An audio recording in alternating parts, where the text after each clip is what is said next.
नमस्कार, मैं हूं संजय पांडे और आप देख रहे हैं टीवी 24। इस वक्त हम कांग्रेस कार्यालय में मौजूद हैं। हमारे साथ अविनाश पांडे जी, कांग्रेस राष्ट्रीय महासचिव इस समय मौजूद हैं। उनसे बातचीत करेंगे क्योंकि लोकसभा चुनाव है, सभी पार्टियां एक दूसरे के ऊपर हमलावर हैं, आरोप प्रत्यारोप का खेल चल रहा है। ऐसे में कांग्रेस पार्टी की जमीनी स्तर पर क्या स्थिति है और कैसे आप देखते हैं इसको, उसके बारे में हम कुछ बात करेंगे। बहुत बहुत स्वागत है आपका टीवी। धन्यवाद संजय जी। आज महात्मा गांधी जी का पुण्यतिथि है, इस पर आप क्या जनता को क्या संदेश देना चाहेंगे और कांग्रेस पार्टी की क्या स्थिति है अभी उत्तर प्रदेश में, आप क्या देखते हो? क्योंकि आप लोग लगातार दौरा कर रहे हैं, जन जन के बीच में जा रहे हैं, क्या चीजें निकल?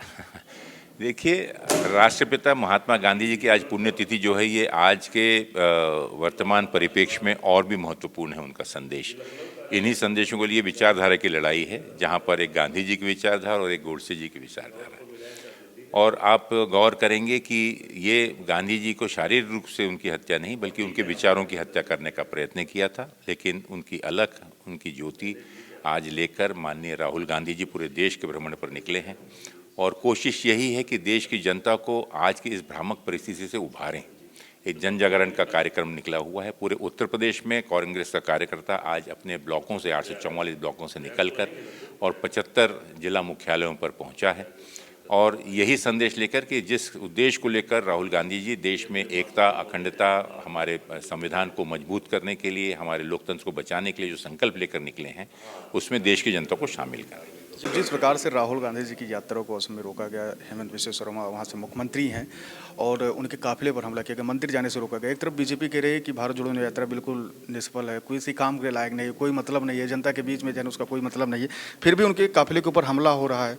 तो इसको कैसे आप देखते हैं? क्या बीजेपी डर गई है या कुछ, आपको क्या लगता है? देखिए, राहुल गांधी जी की इस यात्रा को जिस तरह से पूरे लोगों का समर्थन मिल रहा है और इस देश की जनता राजनीतिक तौर पर एक जो बदल कर अपनी गलतियों का एहसास कर रही है, भारतीय जनता पार्टी पूर्ण रूप से डरी ही नहीं बल्कि आतंकित है, क्योंकि वो इस चीज़ को एहसास कर रही हैं कि राहुल जी जो कह रहे हैं वो तो वास्तविकता है, और वो जो लोगों को भुलाने के लिए अलग अलग इवेंट्स के माध्यम से प्रमुख मुद्दों से लोगों का ध्यान भटकाना चाहते हैं, और राहुल गांधी जी उन्हीं मुद्दों के ऊपर में उनसे प्रश्न कर रहे हैं। चाहे वो रोजगार की बात हो, 2 करोड़ रोजगार 10 सालों में 20 करोड़ रोजगार कहाँ गया, चाहे वो किसानों की दोगुना आमदनी की बात हो, चाहे बैंक खाते में 15 लाख जमा करने की बात हो, चाहे महिला सुरक्षा की बात हो, देश की अर्थव्यवस्था की बात हो, काला धन लाने की बात हो, तो इन सभी मुद्दों से ध्यान हटाकर, क्योंकि पूर्ण रूप से इन 10 सालों के कार्यकाल में भारतीय जनता पार्टी पूर्ण रूप से विफल रही है, और वही माननीय राहुल गांधी जी लोगों के बीच में, जन सामान्य के बीच में जाके एक जन जागरण का कार्य कर रहे हैं, और उसी के समर्थन में हर राज्य के अंदर उत्तर प्रदेश में कांग्रेस का कार्यकर्ता भी वही कार्य कर रहा है। तो इसमें कोई भी दो मत नहीं कि भारतीय जनता पार्टी बुरी तरह से घबराई हुई है, और वही हाल आसाम में हुआ। और आसाम में यहाँ पर एक तरफ कहते हैं कि हम मंदिर के बड़े पुजारी हैं, देवता के पुजारी हैं, वहाँ राहुल जी जब मंदिर में जा रहे हैं तो उनको अंदर प्रवेश नहीं दिया जाता है। दूसरी तरफ अगर आप देखें तो शांतिपूर्ण तरीके से चल रही यात्रा के ऊपर पथराव किया जा रहा है, ताकि कहीं ना कहीं अहिंसा बढ़े। और जैसा मैंने कहा कि राहुल जी तटस्थ रूप से अहिंसा का मार्ग लेकर, उसको अपनी अहिंसा को अपनी साधना बनाकर और ये कार्य कर रहे हैं, और बहुत सफलतापूर्वक कर रहे हैं, और पूरी देश की जनता उन्हें देख रही है। अच्छा, नीतीश जी बीते दिनों एनडीए में फिर से शामिल हो गए, इंडिया का साथ छोड़ दिया। अखिलेश यादव जी गठबंधन की बात कर रहे हैं, लेकिन कह रहे हैं कि कांग्रेस को हम 11 सीटें देंगे। कांग्रेस की जो हाईकमान की बात है वो कह रहा है कि 20 से 30 सीटों की, सूत्रों के पता चलता है कि 20 से 30 सीटों की बात बन रही है, वो कह रहे हैं कि 20 से हम समझौता नहीं करेंगे। इसको आप कैसे देखते हैं? क्योंकि समाजवादी पार्टी के अध्यक्ष अखिलेश यादव लगातार धड़ल्ले से अपने प्रत्याशियों का ऐलान भी करते जा रहे हैं, तो फिर कैसे गठबंधन की स्थिति बनेगी?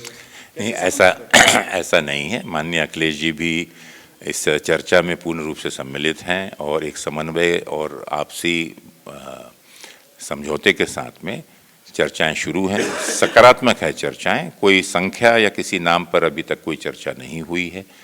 जब कभी भी ऐसा होगा, मुझे उम्मीद है, उन्होंने इस चीज़ को नहीं कहा कि उन्होंने कहा सकारात्मक चर्चा शुरू है, और आगे में जो भी इसका फाइनल जो अंतिम स्वरूप आएगा वो आपके सामने बहुत जल्दी रख दिया जाएगा। अच्छा, नीतीश के जाने से क्या कुछ असर पड़ेगा? देखिए, नीतीश जी आज चल के इस बीच में चले गए तो ये उनकी मानसिकता का, और जिस दबाव में वो अभी हैं अमित उसको शाह ने दर्शा। भी एक बयान दिया था पहले जब नीतीश जी इसमें शामिल हुए थे लालू जी की पार्टी से, तो उन्होंने एक बयान दिया था कि अब नीतीश बाबू के लिए हमारे दरवाजे हमेशा के लिए बंद हो गए। लेकिन राजनीति में कहते हैं कुछ भी स्थिर नहीं रहता। फिर देखिए से उस पे मैं कोई कमेंट करना नहीं चाहूँगा, लेकिन नीतीश जी का वापस एनडीए में जाना है दुर्भाग्यपूर्ण है।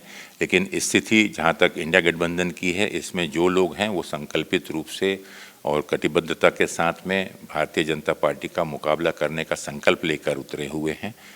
जो कमज़ोर महसूस करता है वो छोड़कर जाएगा ही, और लड़ाई शुरू होने के पहले अगर कोई चले जाए तो कम से कम धोखा होने का डर नहीं रहता। बिहार में आपने देखा कि जिस प्रकार से राहुल जी का स्वागत किया गया वो अपने आप में एक इतिहास है, और उससे आपको महसूस होगा कि देश की जनता, देश का युवा, देश की महिलाएं किस प्रकार से राहुल जी की तरफ या इंडिया गठबंधन की तरफ काफ़ी आशा और उम्मीद के साथ देख रही है। अच्छा, लोगों में एक बात की और चर्चा है कि जब से अजय राय जी प्रदेश अध्यक्ष बने, आप महासचिव बने, उत्तर प्रदेश के प्रभारी बनाए गए, तब से कांग्रेस की स्थिति जमीनी स्तर पर थोड़ी सी मजबूत होती हुई दिखाई दे रही है। तो किस स्ट्रेटजी के साथ आप लोग काम कर रहे हैं, लगातार दौरा कर रहे हैं जन जन के बीच में? देखिए, उत्तर प्रदेश में कांग्रेस की जड़ें बहुत मजबूत हैं, बहुत गहरी जड़ें हैं यहाँ। अजय राय जी ने धूप, बरसात, ठंड की परवाह ना करते हुए हजारों कार्यकर्ताओं के साथ में लोगों के बीच निकल गए, तो इसका एहसास सबको हुआ कि कांग्रेस का बेस कितना है। आज मैं बता दूं कि उत्तर प्रदेश में कांग्रेस बहुत मजबूती के साथ संगठन के मजबूती, संगठन की सशक्तिकरण के साथ में हम पूर्णता के मार्ग पर हैं, और बहुत जल्द ही आपको कांग्रेस का एक बहुत ही मजबूत प्रदर्शन उसको आप देखेंगे जब राहुल जी का प्रवेश उत्तर प्रदेश में होगा। तो इससे पहले आपने देखा है कि माननीय सोनिया गांधी जी के नेतृत्व में भी उत्तर प्रदेश में संगठन ने एक बहुत मजबूती आई है। 2022 के चुनाव के बाद में एक शिथिलता जरूर आई होगी, लेकिन उनका कार्य व्यर्थ नहीं गया है। आज भी एक नेतृत्व जो उनका है, उनका मार्गदर्शन है, और हमें पूरा विश्वास है कि आने वाले दिनों में एक मजबूत संगठन के साथ हम आने वाली किसी भी चुनौती के लिए तैयार हैं। इस बार हम लोग चुनावी मैदान में उतरेंगे। हम लोगों की स्ट्रेटजी साफ है, हम जन जन तक जा रहे हैं, उनके सुख दुख में प्रतिभाग कर रहे हैं और उनको बता रहे हैं पार्टी की नीतियों को। एक तरफ राहुल गांधी जहां भारत जोड़ो न्याय यात्रा पर हैं, सामाजिक आर्थिक रूप से वो लोगों को न्याय दिलाने की बात कह रहे हैं, तो हम लोग भी इसमें डटे हुए हैं। कैमरा पर्सन हरीश तिवारी के साथ मैं संजय पांडे, TV 24 नेटवर्क, लखनऊ।